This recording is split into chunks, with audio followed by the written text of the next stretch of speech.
Hello guys again. Welcome back.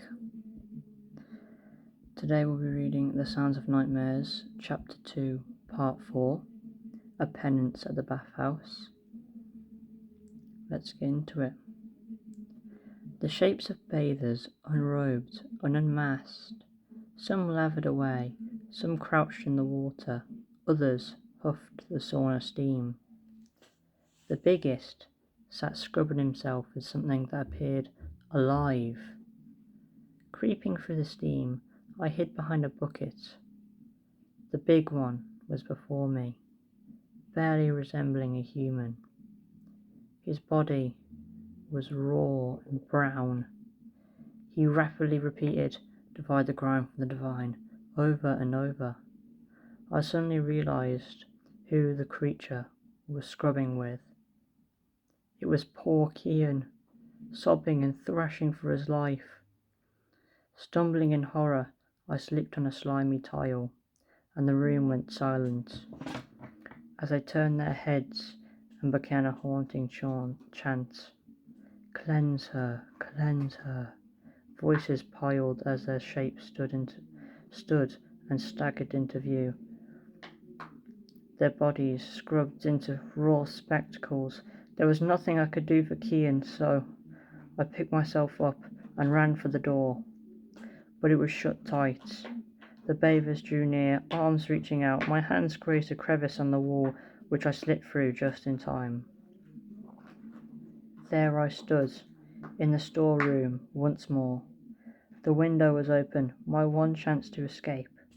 I climbed the shelves, avoiding the jars and containers that filled the room with chemical stink. Glancing back, I saw the monster, standing in the broken door frame, Kian's limp body under his arm.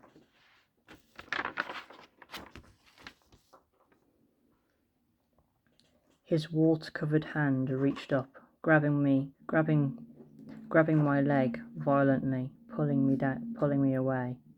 And all I could do was reach and hope.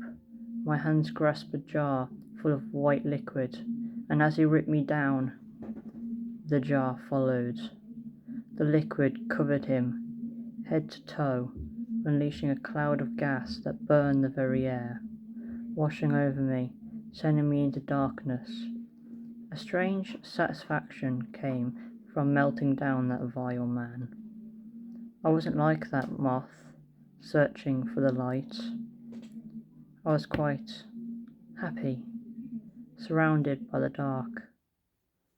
Soon enough, I was back here, in the copy. A more intense, personally rooted conflict this time. A desire to be clean.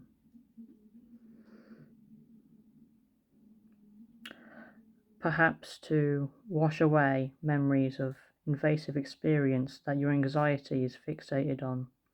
Yet, what amuses me is your insistence on actuality, claiming material presence of others and environments. But didn't you say I could be sharing dreams? Yes, but that's a different phenomenon. We must prescribe further research.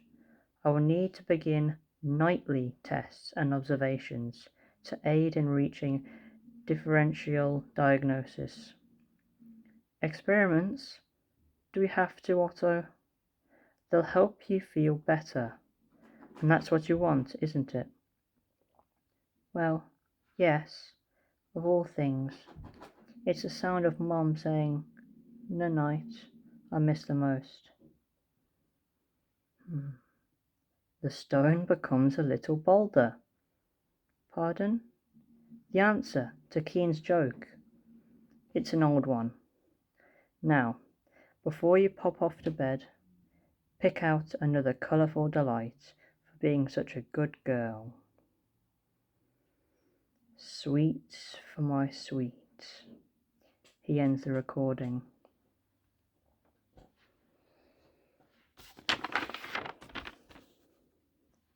That's the end of Chapter 2, Part 4, A Penance at the Bathhouse. I hope you enjoyed it, and I will get another part out soon. Goodbye, my little ones.